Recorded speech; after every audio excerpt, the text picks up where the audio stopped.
Brilliant. Thanks, Paul. And thanks, everybody. It's lovely to be here. So I have a whole huge amount of material to share for you.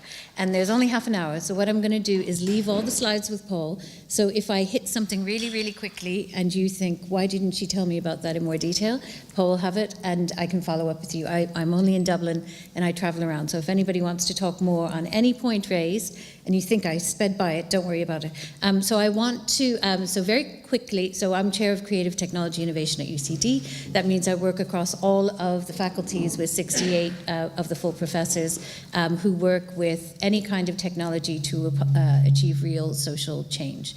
And I do that through my institute called Smart Lab and the Inclusive Design Research Centre of Ireland. So I am going to say a few words about what is inclusive design in this presentation because it is a new field and it took us 15 years to lobby Microsoft, but Microsoft now has an inclusive design department and a lot of the big industry players, many of whom sponsor us, do as well. So if you know Stephen Howell, who is head of Microsoft Education Outreach for Technology and who does the Connect to Scratch games and is responsible for HoloLens in Ireland and Europe, he's also doing a PhD with us and his work is specifically about teaching coding and game design to non-coders or teaching computational thinking using games.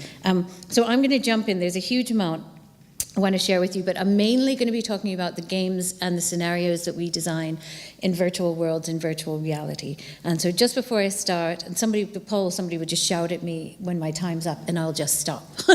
So don't worry, I won't run over. Someone make me stop and I'll stop. So just a few weeks ago in Dublin and in Kerry and in Belfast, we ran a 12-day conference called Virtual Systems and Multimedia. It's the oldest virtual world conference in the world, funded by the IEEE and Science Foundation Ireland and a cast of thousands. The reason I'm telling you that is we brought together only a few weeks ago some of the original creators of second wave virtual reality. So I'm going to be talking about virtual worlds briefly to introduce Nikki's work and some other specific virtual world games that we do for youth and for social inclusion. But virtual worlds are one strand in a big conglomerate of technologies and tools, which include virtual reality, augmented reality, mixed reality, and also some social robotics and other things. All of the creators were gathered a few weeks ago, including Jackie Morey, who's one of the also previous PhD candidate of Smart Lab, who created some of the first virtual reality headsets, the big ones that hung from the ceiling on massive great sound stages funded by the military, and all those sorts of things were created by some of the team members. So some of what I'm talking about here is the evolution from first wave VR created by primarily the military, second wave VR created primarily by women, which most people don't know.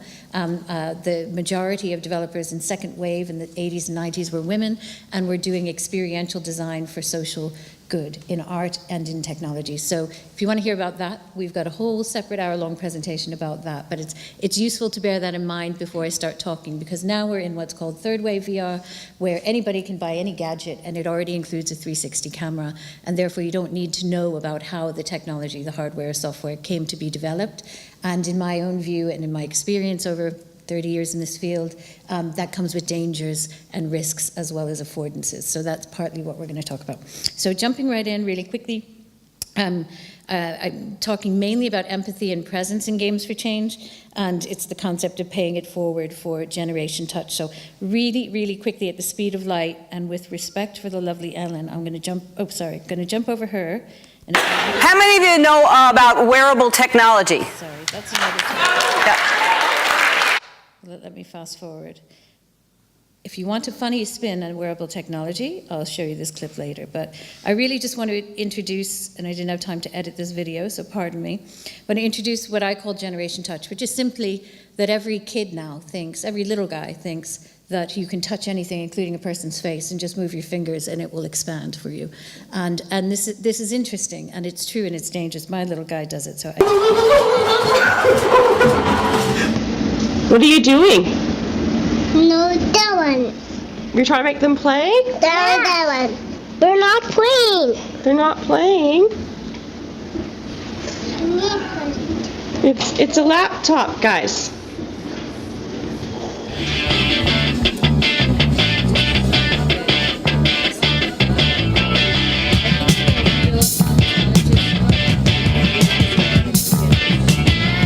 right, so we found our first Pokemon. Who wants to just go home now? Not me. You want to go find another one? We only have 2 Pokemon. All right, let's go get some more. Let's get 98. 98?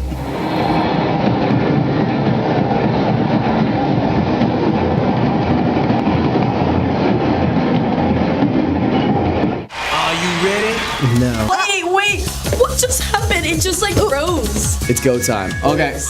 Oh, what? What's happening? I'll ask you a question and you tell me the answer, okay? All right. 1 second. What's your name? Superman. Superman? What's this? Baseball. Baseball. Very good. Can I see it? Thank you. What shape is that? Triangle. Very good. Can I see it? Thank you. What color is that? Green. What color? Green. Very good. Can I see it? Tyler, will you turn this on and play your new Cars 2 game? Before kids even learn the basic shapes and colors, they interact with information that was previously only available in supercomputers. Okay, so we know all this. If you guys are here for this event, you know that this is true. But as an old mom of a young boy, I can tell you as I observe him and his playmates of the 54-year-old mom of a 7-year-old boy, it's an interesting generational perspective. They really believe that everything can be shifted. He touches my knee with his fingers and he thinks that he can perhaps see right in to see why my knee is hurting. It ought to be possible. And if you think about that paradigm shift now, when I was a kid, we didn't have computer games. Now, the assumptions that the little ones have, which are already filtered up into the teens, and you as youth workers know, are going to shape not only the affordances of future games and future technologies, but also the risks. We need to think about how early kids can use virtual reality safely before they understand what reality is.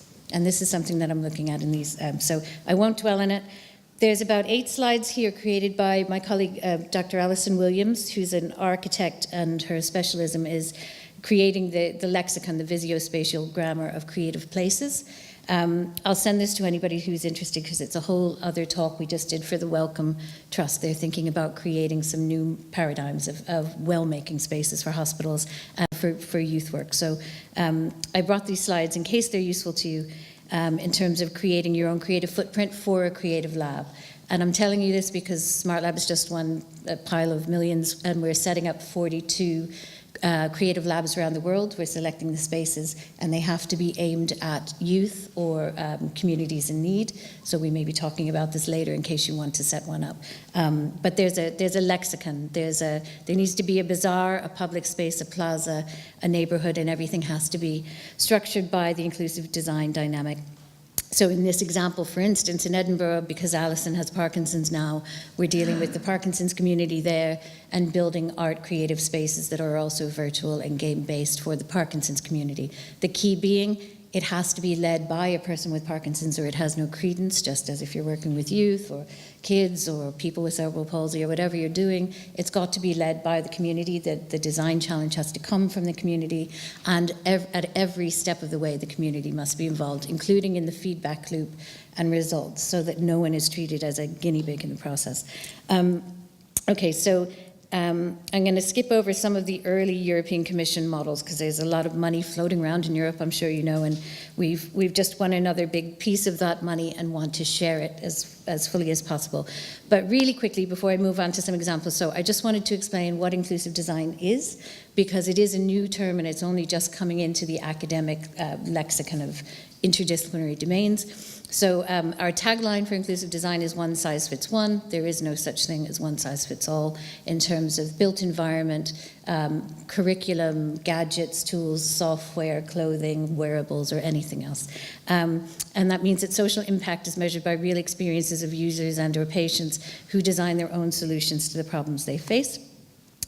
So for instance, when we use VR and augmented and mixed reality to address stigma in a classroom, kids who are being bullied, or whichever issue we're looking at, post-traumatic stress, stigma around First Nations communities, whichever community we're working in around the world, we're using these tools, but we're bearing in mind that the active agency of the community must be taken on its own terms, in its own language, with its own symbols, with its own syntax of structure, meaning, objects, etc. Okay, moving really quickly. So we assume in the inclusive design movement, and it's now called a movement because the idea is we're moving forward from universal design being the old, well, the medium, let's say, second wave design thinking, which was you can design for a so-called norm, and if you're Microsoft, you design for the version of the iPhone that will sell the most because that's your interest is in sales, and you don't worry about what are called the outlier users, people who can't hold their hands still, people who don't have hands, people who can't see, people who can't hear, people who live where there's no broadband, people who live where there's no Wi-Fi networks, etc. Microsoft, in the olden days, would not have worried about those communities, or Apple, or any big company. They would have designed the version of the tool that would sell the most, and the outliers were not interesting. Those people would hack it for themselves, was the thought in universal design. So universal design was a forward movement, but it's like the second wave of VR. The third wave, we now say, is inclusive design, and that's where we insist that every tool be developed as though there is no norm. So there is no norm from which some of us deviate. Myself, I'm legally blind, so when I try to use tools and have to have an assistant help me, or whatever the assistive tech might be, you don't want to be thinking of yourself, whether it's because you live in a rural environment or you have a disability or you're elderly or whatever, as the aberration from the norm. You want to be thinking of yourself as normal for you, and inclusive design supports that thinking. Okay. It also means, if any of you are interested in data science in the academy, all the money that the governments of the world are flinging into a field now called data science, if you consider that all of us create the personal data which stitch together, every one of our individual data clouds becomes the big data cloud which everyone's interested in, it means that you're contributing to it. And in fact, the interesting bits of any bell curve, the bits that are meaningful in terms of social change and social commitment and grounding, are the outlier bits, the people who are operating differently. And that's the stuff in a graph or a bell curve that gets erased out in data science. It's actually removed as noise. So everybody here, if you're here for Games for Social Change, your interests are removed as noise from those bell charts about what's important in the future of science and technology. What we're arguing is we have to get rid of that bell curve that says the norm is important. We have to start from the outlier groups, take that data, each individual data cloud, and put that at the center of the debate and of our work. Okay, so I've got a bunch of slides about inclusive design. I don't really have time to go through them, but I think you get the gist, and if not, I will send you these slides later. So really, really quickly to talk about empathy. So there are many definitions, lots of people talking about empathy. It's suddenly very exciting. Everybody's talking about it. Anybody who's been working in these fields, and I'm sure all of you have been aware of empathy as a concept for a long time. And when I try to explain to big multinationals why are we talking about empathy, it's easiest to go back to Montessori and simply to say she famously described the moment that a child develops empathy as the moment when the child realizes and personalizes the understanding that another child on the other side of the mountain has feelings too. It's a way of explaining that just about everybody gets. It's not nuanced. You could go on for hours about all the exceptions and why don't we define better, but just about everybody in the world understands that definition. And then we can use empathy as a missing ingredient in the global education and health technology soup. So very quickly in Europe, you will know that the Horizon 2020 money is nearly done. The last calls out there are open now. And if you want to win money for your projects in Europe in the future, you already have to be thinking about what's coming in Framework 9, which is about to be launched. And what we've been doing for the past 10 years is lobbying within the European Parliament to put some keywords in. So whereas in the year 2000, when we won our first big multi-million project as women artists working with disadvantaged kids, we got them to include the words creativity and exclusion. And then those words became part of the keyword structures that flow down through these work package descriptions. In Framework 7, I gave the keynote, the title of which was, you must include creativity and also begin to think about diversity. So those keywords flow down. So for the past 3-4 years, we've been in the European Parliament lobbying for the word inclusion and lobbying that data science by design and all the stuff I've just said to you very quickly needs to be inverted so that the noise on the edge becomes the center of our concern. So we've been arguing about the 6-lane highway to open responsible innovation. And again, I'm going to flip through this really fast, but it's a really simple idea that everything that has to do with science and technology has had the vast majority of funding and support for many, many, many years. That's all on one side, and we just showed them a 3D chart to help them to understand that all of the work in arts, culture, society, community engagement at all levels and all places was not getting the funding because it wasn't using the vocabulary and wasn't placed in the right bit of their map. And for all the talk about road mapping, their roadmap excluded, just like the Bell chart, most of the important work that's going to be meaningful to the next generations.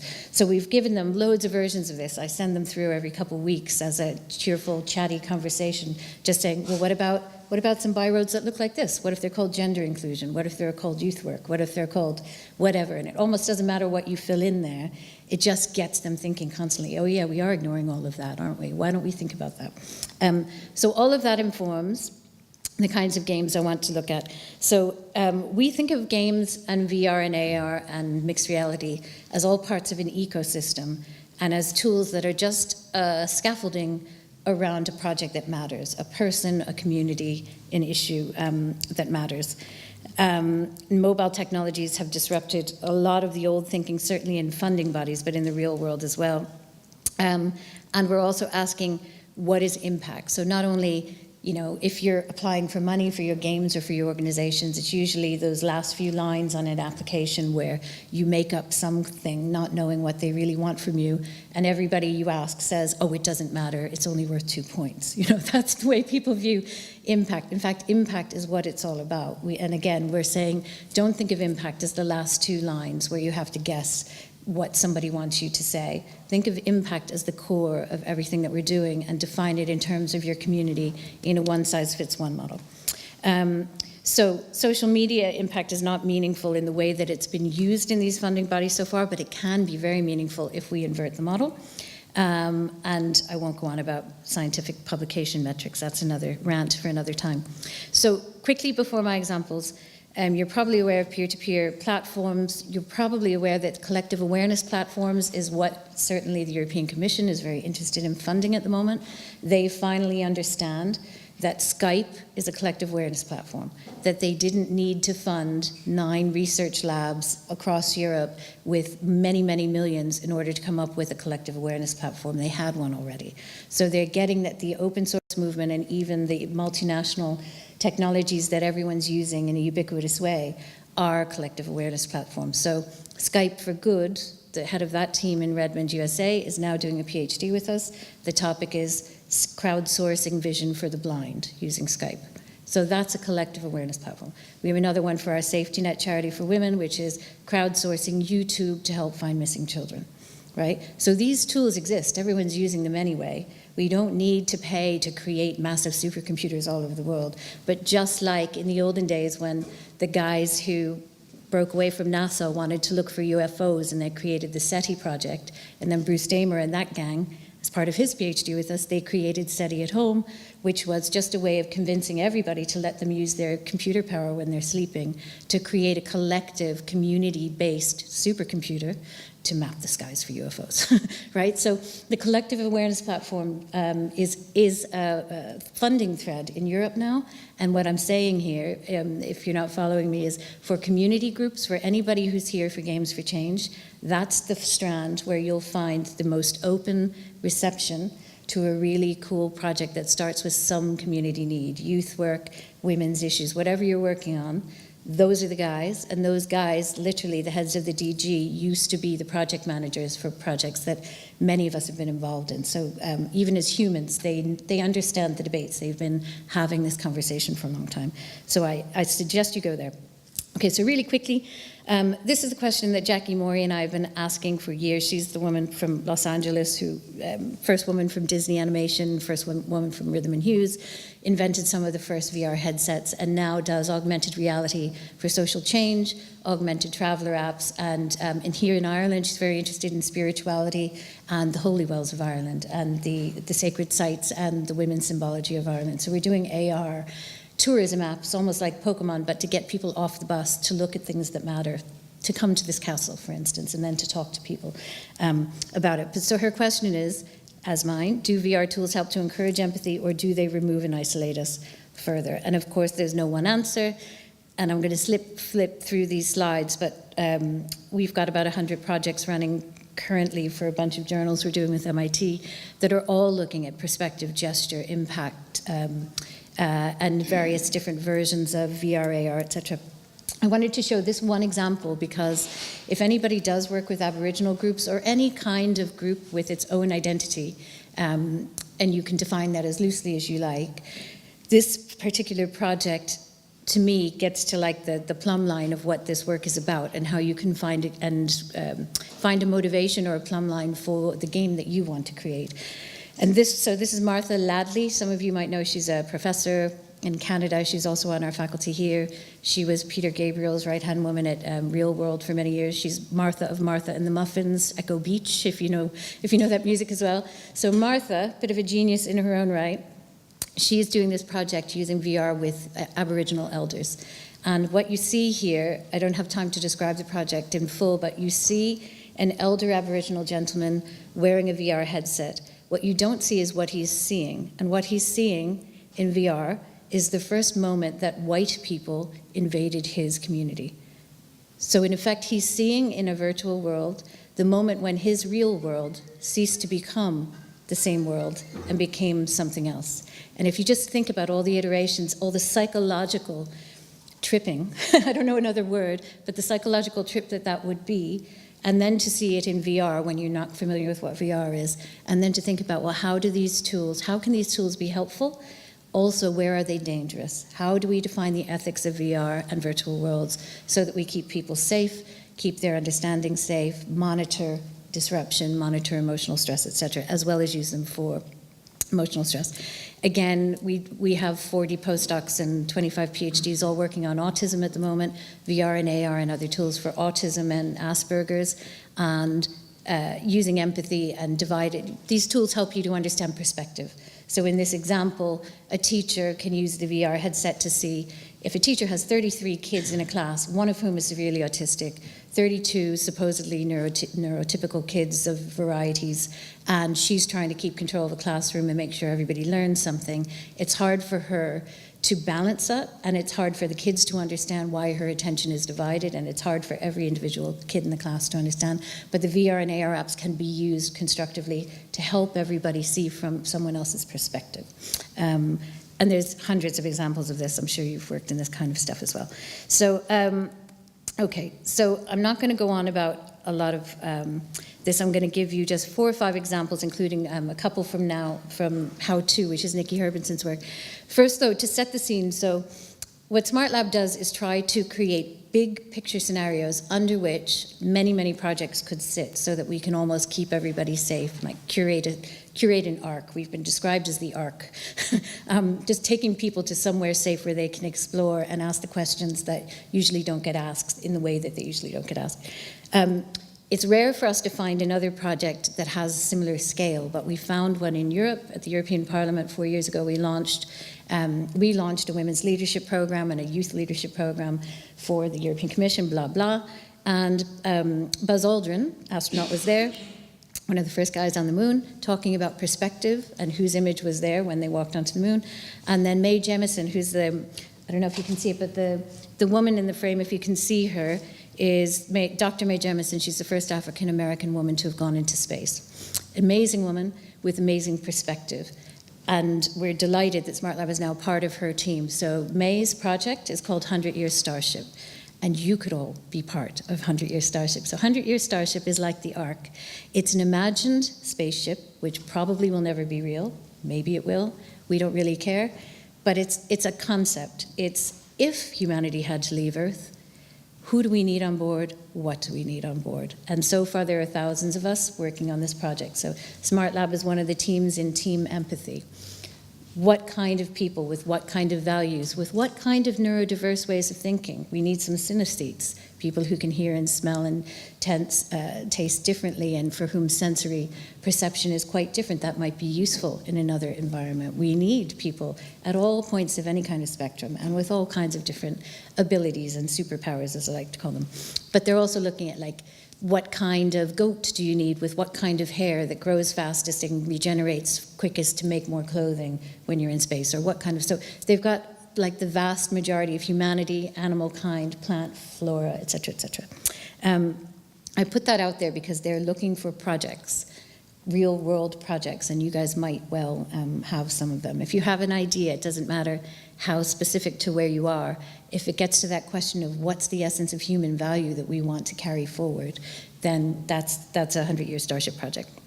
Okay, so really quickly as a lead into Nikki's work, we won 9 million from the European Commission 4 or 5 years ago to set up a Marie Curie program. So we hired 40 full-time postdoctoral fellows, not just we, the whole island of Ireland. So it's a consortium. The 7 universities in the south and the 2 universities in the north has an all-island initiative, hired 40 full-time postdocs to work on assistive tech, including gaming and VR, to support people with autism of all varieties and intellectual disability or cognitive difference.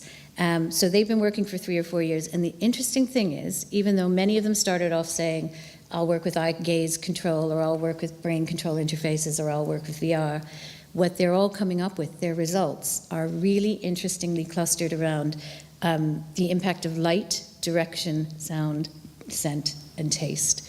And that sounds obvious maybe to any of you who work with people with disabilities. When I used to work with Stephen Hawking's school, he has a school in East London with very profoundly multiply disabled kids, and we did a lot of work with him and them there. And those kids, of course, their main language is scent, botanical olfactory scent is the only symbolic language that they all understand beyond hearing Bengali, if they can hear, and a mixture of it. But it's interesting. So this informs our VR.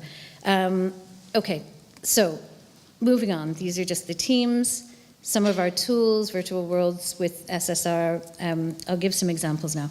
So how to is Nikki Herbertson's, she's been introduced. So Nikki is our virtual worlds manager. She has been for 12 years now, doing a master's now, and we hope she'll then do the PhD as well. How to is her company. She set it up in outside of London to employ young people with Asperger's syndrome and other forms of autism spectrum disorder to be gainfully employed in the development and construction of virtual worlds for other people with autism. It's an amazing company. She's done amazing projects. In Ireland, we set her up because Ireland has some, Ireland Inc., as they like to call it, has some specific advantages for companies, including in the age of Brexit, she can still apply to the European Commission. So we set her up an Irish company, which is called iJazz, which in Irish Gaelic translates as how to as well, or like cool, how cool that you did that. Okay, so I want to show you just some examples of Nikki's work. Each video is about 1 minute long, I think, and we co-designed some of these with her, not all. So these are some of the virtual health clinics. So with Nikki, we've created the virtual obesity clinic where Donal O'Shea and the medical doctors addressing obesity, they have a virtual clinic co-designed with all the patients to set some parameters within these worlds. Okay, another example. This is from Recent studies have shown that less than 15% of young people on the autistic spectrum are in full-time employment. I found in my personal experience that people on the autistic spectrum open up more, get their true feelings out, and reach their full potential when they have the assistance of technologies. I don't need pity, I don't need tears, I just need someone to help me understand my fears. Tell me you believe in that looks me. nice. Let me know that I'm okay. Help me feel safe in the world, and I will find my way. 'Cause I'm not mine, but I can always Many people would see autistic people as being really stubborn and only focus on one thing. One of the things I had to learn was to challenge myself and to expand my skills. Create a realistic career environment that's more interactive than chat rooms and 2D worlds, and you feel like you're more engaged with the careers advice, and I think that's what makes virtuals really useful.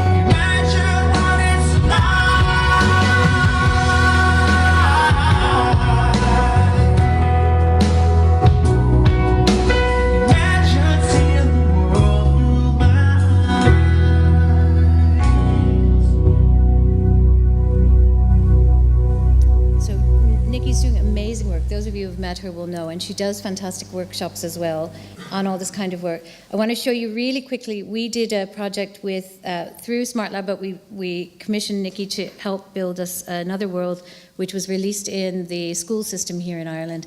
We built it with Intel and for Intel, and with the Insight Centre. And the unique thing about it, I'll only show you for 20 seconds or something, but the unique bit of it might be interesting to those of you who work in communities.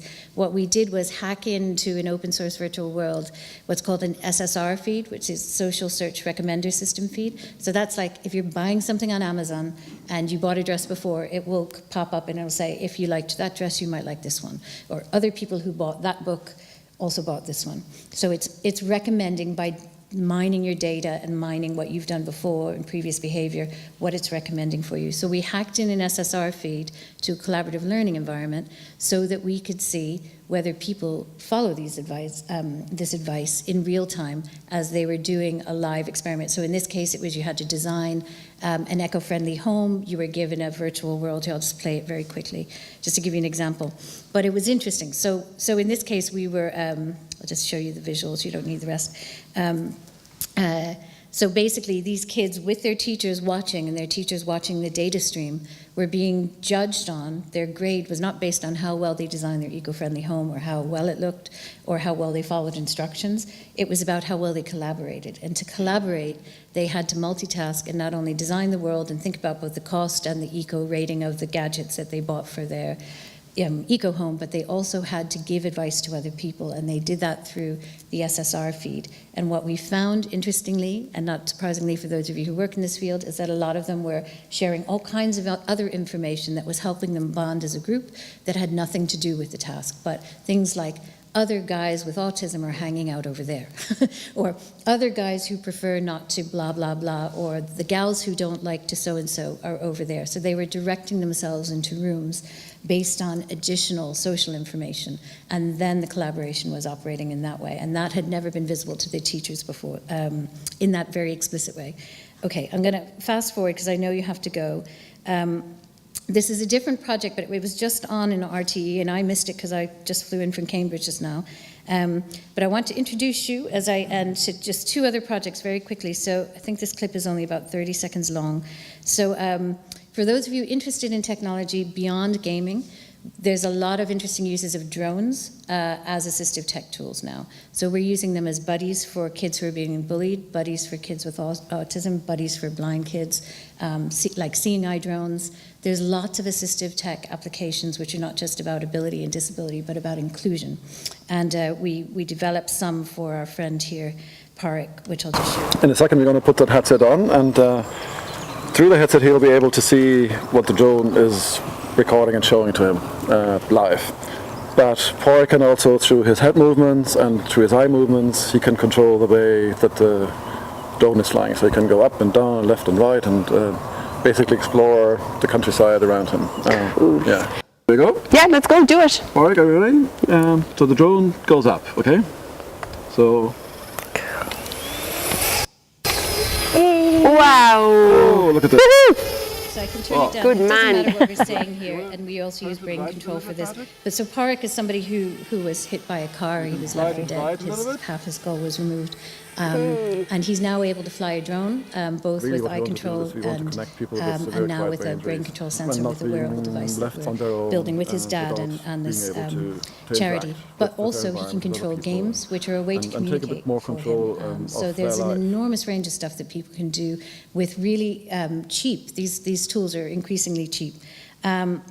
And then finally, I'm going to skip over some of the sensory material and just end with one final example. So I haven't spoken at all about the Games for Climate Change, and in case anybody is interested in that, we've been working in this field for 12 years or so. We used to work with the parliamentary education group in London when I was directing Future Lab for David Putnam, and we had a lot of money through Future Lab to create Games for Change. And Bill Lau and others were very interested in climate change games. So this, in fact, if you know the We Forest game, which is now, when it started, had no sponsors apart from Bill and David Putnam himself, Future Lab. It's now got like 100 sponsors from around the world. It's a pay it forward for the climate, for the world game where you can plant trees around the world as you win. And to back up, I just want to plant this idea in your head. So we've recently set up a Smart Lab out in Kerry for various reasons that those from Ireland will be familiar with, community emptying out, young people leaving because there's no jobs, mental health issues, suicide issues, loneliness issues, transport issues, economic issues.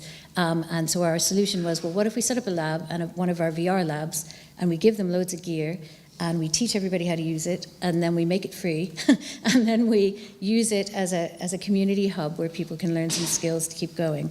But this is interesting. In our first VR experiment, the topic that came up was Japanese knotweed, which in this part of the country, I think as well, and certainly out there in Carasavine, is viewed as an invasive species. So we got 3 pitches from people wanting to do a PhD on invasive species. How do we get rid of the knotweed?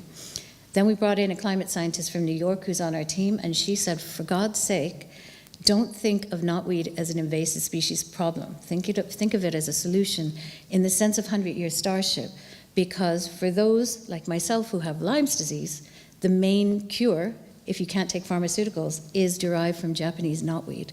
We import it from all over the world at great expense, and it's growing all over the place in Ireland, and people are getting rid of it. So what she's saying is, create industry, micro-industry around what was an invasive species because, and this is the last point really, her vision for the future, and she would know, is if it's an invasive species and it's thriving here and climate is changing as quickly as it is, it might well be that not long from now, that's the only thing still growing, and we might be eating it. We might need it to survive. So in terms of synergy, perhaps we didn't want it to arrive, but it's here. Let's think about where it'll be in the future, what we can do with it productively now for our economy and our community, but also how we can build public understanding, and games are a fantastic way to build public understanding around just those sorts of issues. So I'll leave it there. There's lots more examples. I'll share all these slides later with anybody who's interested, and just say thank you very much.